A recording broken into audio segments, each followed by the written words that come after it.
Hey everyone, welcome to another video.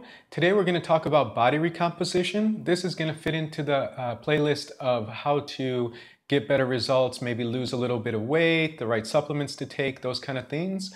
But what I'd like to talk to you about is how you can take some first steps to basically start to get the body that you're looking to achieve. Now, most people, like I've said in another video, want to lose a little bit of weight, but really what body recomposition is also about is adding muscle. And so instead of only simply being on a calorie deficit, if you do a couple other things, you can gain muscle, lose weight, and at the same time basically recompose yourself. So that's the idea here. There's a couple of driving factors of body recomposition, but the most important one obviously is going to be the fitness part of it. So what you do with your training is going to be highly then stimulative to what your body ends up doing.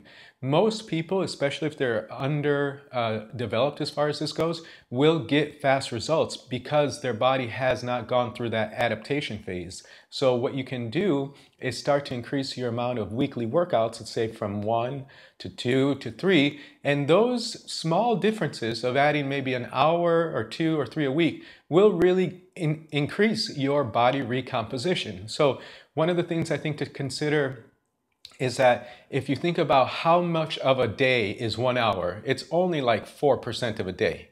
Maybe, not that much. So if you can spend 4% of a day working on yourself, then you might as well do it. You still have a lot of time to do a whole bunch of other things, and the results that you're gonna get are way beyond even looking better. You're gonna feel better, you're gonna have a boosted immune system, you're gonna have all sorts of other benefits as well. So basically the driving force of body recomposition is fitness. And so I would increase that if you can as much as possible. You don't have to go crazy. You don't have to start working out every day. But if you're a person who's never worked out before, once or twice a week will definitely help. And if you started to work out and you're getting used to it again, maybe go up to 3 or 4 times a week. That'll give you really good results. Okay, it might seem kind of odd, but another thing that really does help is sleep. Most people don't get enough sleep, and as a result, their body produces cortisol. Cortisol is a stress hormone that tends to then lead to fat storage. Basically, it's a kind of inflammation, and your body doesn't really like that inflamed state, so it thinks it's under attack, and when it goes into defense mode, it holds on to the things that it needs maybe to confront itself with a prolonged period of time where things are not optimal. So in that case, basically your body, if you don't get enough sleep, is constantly inflamed and constantly telling itself that you need to hold on to fat because maybe you need to have that extra energy and you don't know where you're going to get it.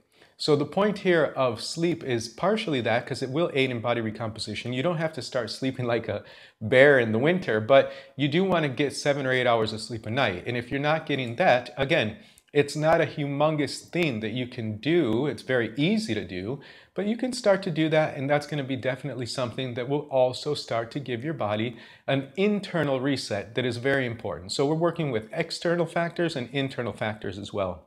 So the things we talked about basically are the fitness part and also the sleeping part, but probably most of all, it's nutrition that's going to be really important. So the thing that you can think about primarily is being in a calorie deficit. That's going to be something that's going to aid your process of recomposition. So if you don't know how many calories you need to eat per day, you can go on a calculator that's called a BMR.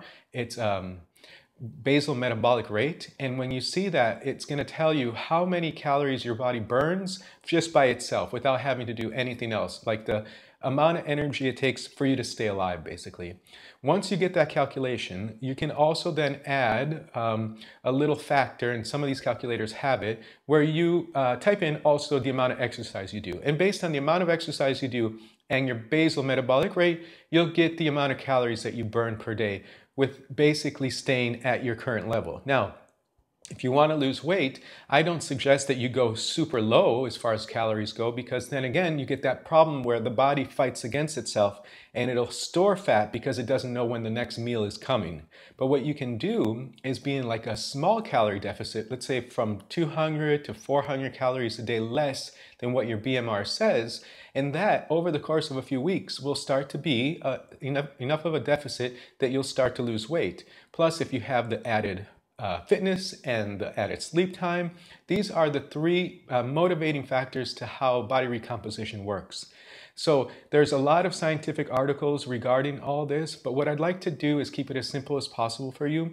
Just think about it like this. Your body has a certain amount of energy it needs. If you take a little bit of food out, let's say one of those things that you don't necessarily need, it can be a soft drink, it can be maybe a little snack that you don't necessarily need. That's already going to be 200 or 300 calories, and that's a real easy way. You just drop that, and that's something. Then working out 1 or 2 more times a week. It's literally 1 or 2 hours in a 24-hour cycle. It's not a big deal. If you can do that, that's a real simple way of doing it. And sleep, everyone loves to sleep, right? So if you can just sleep a little bit more, you're going to have better results. These things are the basics. Then you can go into a little bit more complicated things. So, for example, for nutrition, you need to have a pretty good amount of proteins in your diet. And you can figure out your proteins based on basically a calculation where it's a sliding calculation. If you're a little bit on the heavier side, let's say, you may be 20% body fat, something like that, you're gonna have about 1.2 grams of protein per pound of body weight. And so if you're doing this in Europe in kilos, it would be 2 grams per kilo of body weight, but then 2.4. If you're doing it and you're already a little bit thinner, you probably want to be more towards the 1.5, 1.6 grams of protein per body weight in pounds, or if you're doing it in kilos, you just double that basically. The reason why is because protein is highly thermogenic itself. It means that your body has to burn a lot of calories just to metabolize the protein. So even when you're not working out, if your body is burning, it's like a hotter oven, you will recompose that way as well. Now, calories are the most important thing, so you have to be in a calorie deficit, but the macronutrients are super important. So what I'm saying about the protein is that's your primary macronutrient that you have to figure out what's the right amount for you. Once you figure that out, you can do the next thing in one of two ways. You can either go really low in fat and moderate on carbs. Basically, let's say you set your fats at no more than 20% of your recommended daily allowance as far as how many calories are left after you've considered your proteins. Or you can do the other thing, which is what I've talked about in the ketogenic diet, which is go higher on fats and basically cancel out most of your carbs. But again, the most important thing is how much energy you use and how you use it.